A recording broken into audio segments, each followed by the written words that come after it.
Hi good morning. നമുക്ക് ഇന്നൊരു ചായ ഉണ്ടാക്കിയാലോ? വളരെ ഈസി ആയിട്ട് ഉണ്ടാക്കാൻ പറ്റുന്ന ചായയാണ് നമ്മുടെ കാരമൽ ടീ. അപ്പോൾ നിങ്ങൾ കാരമൽ ടീ ഉണ്ടാക്കി നോക്കിയിട്ടില്ലെങ്കിൽ ഒരു പ്രാവശ്യമെങ്കിലും ട്രൈ ചെയ്ത് നോക്കൂട്ടോ. ട്രൈ ചെയ്ത് നോക്കിയിട്ട് നിങ്ങളുടെ അഭിപ്രായം നമ്മുടെ വീഡിയോയുടെ താഴെ ഒന്ന് കമൻറ്റ് ചെയ്യണേ. അപ്പോൾ നമുക്ക് എങ്ങനെയാണ് നമ്മുടെ കാരമൽ ടീ തയ്യാറാക്കുന്നത് നോക്കാം. നമുക്ക് ആദ്യം ഒരു പാൻ ചൂടാക്കാം. പാൻ നന്നായിട്ട് ചൂടായി വരണം. പാൻ നന്നായിട്ട് ചൂടായി വരുമ്പോൾ നമ്മുടെ മധുരത്തിനനുസരിച്ച് പഞ്ചസാര ചേർക്കാം. ഞാനിപ്പോൾ ഒരു 3/4 ടീസ്പൂണാണ് പഞ്ചസാര ചേർക്കുന്നത്.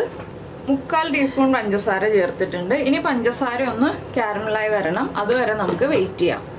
അപ്പോൾ പാൻ വല്ലാണ്ട് പുകഞ്ഞു പോകുന്ന അത്രയും ചൂടാക്കരുത് കേട്ടോ. നന്നായിട്ടൊന്ന് ചൂടായി വരുമ്പോൾ നമ്മൾ പഞ്ചസാര ചേർത്ത് കൊടുക്കുക. പഞ്ചസാര ഒന്ന് സ്പ്രെഡ് ചെയ്തിട്ട് കൊടുക്കുക. പിന്നെ നമുക്ക് ആവശ്യമുള്ള ചായപ്പൊടി എത്രയാണെന്ന് വെച്ചിട്ടുണ്ടെങ്കിൽ അതും കൂടി നമ്മൾ ഇപ്പോൾ തന്നെ എടുത്ത് വെക്കണം കേട്ടോ. ഈ ഒരു ചായ ഉണ്ടാക്കുമ്പോൾ എല്ലാം അടുപ്പിച്ച് വെക്കണം. ഇപ്പോൾ ഇതാ നമ്മുടെ പഞ്ചസാര മെൽറ്റായി തുടങ്ങുന്നുണ്ട്. ഇനി നമ്മൾ കുറച്ച് സമയം കൂടെ വെയിറ്റ് ചെയ്യുക. ഇപ്പോൾ ഇളക്കി കൊടുക്കുകയൊന്നും ചെയ്യണ്ട. ഇപ്പോൾ ഇളക്കി കൊടുത്തിട്ടുണ്ടെങ്കിൽ നമ്മുടെ സ്പാറ്റിലയിലേക്ക് ആ പഞ്ചസാര പിടിച്ചു വരും. പഞ്ചസാരയുടെ കളറൊക്കെ ഒന്ന് മാറി വരുമ്പോൾ നമുക്ക് അടുത്തടുത്ത ഇൻഗ്രീഡിയൻസ് ചേർത്ത് കൊടുക്കാം. ഞാൻ എടുത്തു വെച്ചിരിക്കുന്നത് 1/2 കപ്പ് വെള്ളം എടുത്തിട്ടുണ്ട്, ഒരു 3/4 കപ്പ് പാലെടുത്തിട്ടുണ്ട്, ആവശ്യത്തിന് ചായപ്പൊടി എടുത്തിട്ടുണ്ട്. ഇത് ഏറ്റവും ചെറിയ ബർണറിൽ വെച്ചിട്ട് മാത്രം ഈ ഒരു കാരമൽ റെഡിയാക്കാം കേട്ടോ. വലിയ ബർണറിൽ വെക്കരുത്, ഇല്ലെങ്കിൽ നമ്മുടെ ചായക്ക് ആ ഒരു ടേസ്റ്റ് ഡിഫറൻസ് വരും, ഒരു പുകഞ്ഞ ടേസ്റ്റ് വരും. ഇപ്പോൾ കണ്ടോ കാരമൽ റെഡിയായി വരുന്നുണ്ട്. കൂടുതൽ പഞ്ചസാര ഉണ്ടെങ്കിൽ കൂടുതൽ കളർ വരും കേട്ടോ. നമുക്ക് എത്രത്തോളം പഞ്ചസാരയുടെ കളർ മാറണോ അത്രയും സമയം നമ്മൾ വെയിറ്റ് ചെയ്യുക. ഇപ്പോൾ പഞ്ചസാരയൊക്കെ മെൽറ്റ് ആയിട്ടുണ്ട്. ഇനി നമുക്കിതിലേക്ക് നമ്മൾ എത്രയാണോ വെള്ളം ചേർക്കാൻ ഉദ്ദേശിക്കുന്നത് ആ വെള്ളം ചേർത്ത് കൊടുക്കുക.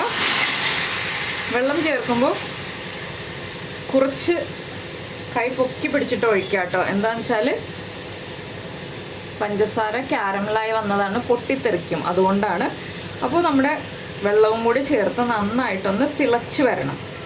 തിളച്ചു തുടങ്ങുമ്പോൾ നമുക്ക് ആവശ്യത്തിന് ചായപ്പൊടി ചേർക്കാം. ഞാനിപ്പോൾ 3/4 ടീസ്പൂൺ ചായപ്പൊടി ചേർത്തിട്ടുണ്ട്.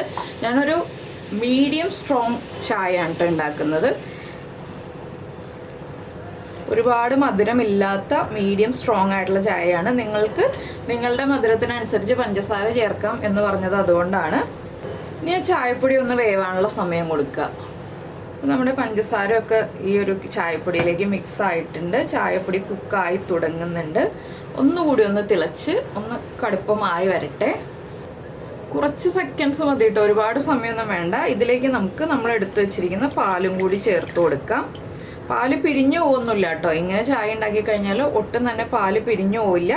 ഇനി നന്നായിട്ട് പാലും കൂടി ചേർന്ന് തിളച്ച് വരട്ടെ. അപ്പോൾ ഇതാ നമ്മുടെ ചായ തിളച്ചു തുടങ്ങി. പാലും കൂടി ചേർത്ത് കഴിഞ്ഞിട്ട് നന്നായിട്ട് തിളച്ചൊന്ന് പതഞ്ഞ് പൊങ്ങി വരട്ടെ. ഇനി നമുക്ക് ഫ്ലെയിം ഓഫ് ചെയ്യാം. ഫ്ലെയിം ഓഫ് ചെയ്തിട്ട് ഒരു 1/2 മിനിറ്റ് ഒന്ന് അടച്ചു വയ്ക്കാം. അടച്ചു വെച്ച് ആ ചായ ഒന്നുകൂടി ഒന്ന് സ്ട്രോങ് ആവാൻ വേണ്ടി വെയിറ്റ് ചെയ്യാം. നിങ്ങൾക്ക് ഒരുപാട് സ്ട്രോങ് ആയിട്ടുള്ള ചായ വേണ്ടാന്നുണ്ടെങ്കിൽ ഈ അടച്ചു വെക്കേണ്ട, നേരെ തന്നെ സ്ട്രെയിൻ ചെയ്തെടുത്തിട്ട് നമുക്ക് ചായ കുടിക്കാവുന്നതേ ഉള്ളൂ. ഞാനിപ്പോൾ കുറച്ചുകൂടി സ്ട്രോങ് ആവാൻ വേണ്ടിയിട്ടാണ് ഒന്ന് അടച്ചു വയ്ക്കുന്നത്. അപ്പോൾ നമ്മളിനി നമ്മുടെ ചായ അരിച്ചെടുക്കാൻ പോവുകയാണ്.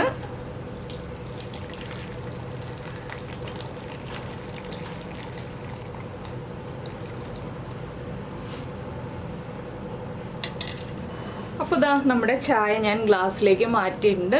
നല്ല ടേസ്റ്റി ആയിട്ടുള്ള, വളരെ എളുപ്പത്തിൽ ഉണ്ടാക്കാൻ പറ്റുന്ന ചായയാണ്. നമുക്ക് സ്പൂണൊന്നും ഉപയോഗിക്കണ്ട കേട്ടോ ഈ ഒരു ചായ ഉണ്ടാക്കാനായിട്ട്. ഇളക്കുകയൊന്നും വേണ്ടല്ലോ. അപ്പോൾ എന്തായാലും നിങ്ങൾ ഈ ഒരു ചായ ഉണ്ടാക്കി നോക്കൂ. ഉറപ്പായിട്ടും എല്ലാവർക്കും ഇഷ്ടപ്പെടും. എല്ലാവർക്കും ഒരു വ്യത്യസ്തമായ ചായ ഉണ്ടാക്കണം എന്ന് ആഗ്രഹം ഉണ്ടാവില്ല. അപ്പോൾ നിങ്ങൾ ഈ രീതിയിൽ ചായ ഉണ്ടാക്കി നോക്കിയിട്ടില്ലെങ്കിൽ ഉറപ്പായിട്ടൊന്ന് ട്രൈ ചെയ്യൂ കേട്ടോ. അപ്പോൾ നമുക്ക് നമ്മുടെ അടുത്തൊരു വീഡിയോയുമായിട്ട് അടുത്ത ദിവസം വീണ്ടും കാണാം.